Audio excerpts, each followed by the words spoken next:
पश्चिम Asia एक बार फिर युद्ध के मुहाने पर खड़ा दिखाई दे रहा है। अमेरिका और ईरान के बीच तनाव तेजी से बढ़ रहा है। दोनों देश एक दूसरे पर हमले कर रहे हैं, सीज फायर तोड़ने के आरोप भी लगाए रहे हैं। सवाल यहाँ पर यह है कि क्या ये टकराव अब एक बड़े क्षेत्रीय युद्ध में बदल सकता है। अब पूरी कहानी क्या है मैं आपको समझाता हूँ। अमेरिका ने दावा किया है कि 27 जून को स्ट्रेट ऑफ हार्मुज के पास से गुजर रहे एक तेल टैंकर पर ईरान ने ड्रोन हमला किया था। इस टैंकर में लगभग 20 लाख बैरल कच्चा तेल था।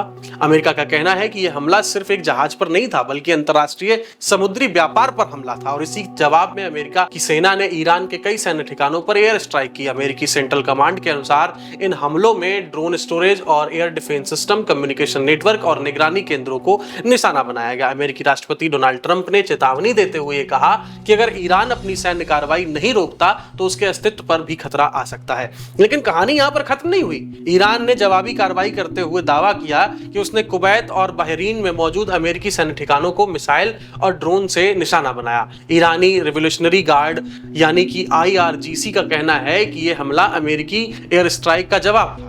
उधर बहरीन में सायरन बजने की खबरें सामने आने लगी, जबकि कुवैत की सेना ने बताया कि उसके एयर डिफेंस सिस्टम सक्रिय किए गए हैं। इसी बीच दोनों देश एक दूसरे पर हाल ही में हुए सीज फायर समझौते के उल्लंघन के आरोप लगा रहे हैं। अमेरिका का यह कहना है कि उसने समझौते का सम्मान किया, जबकि ईरान लगातार हमले कर रहा है। वहीं ईरान का आरोप है कि अमेरिका ने पहले उसके सैन्य ठिकानों को निशाना बनाया।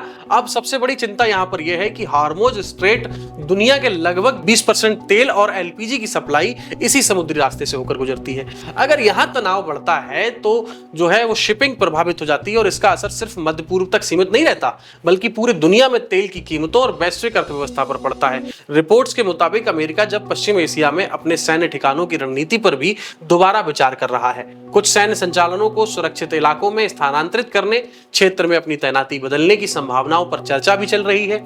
फिलहाल हालात जो हैं वो बेहद संवेदनशील बने हुए हैं। अगर दोनों देशों के बीच में तनाव कम नहीं हुआ तो इसका असर पूरी दुनिया की सुरक्षा और ऊर्जा बाजार पर देखने को मिल सकता है। आपकी क्या राय है कि क्या यह तनाव जल्द थमेगा या फिर दुनिया एक और बड़े संघर्ष की ओर बढ़ रही है? अपनी राय हमें कमेंट में जरूर बताएं। फिलहाल के लिए इतना ही। आप देख रहे थे न्यूज फीड और अगर आपको ये रिपोर्ट पसंद आई हो तो वीडियो को लाइक करें और ऐसे ही तथ्यात्मक विश्लेषण के लिए न्यूज फीड को सब्सक्राइब और फॉलो करना ना भूलें।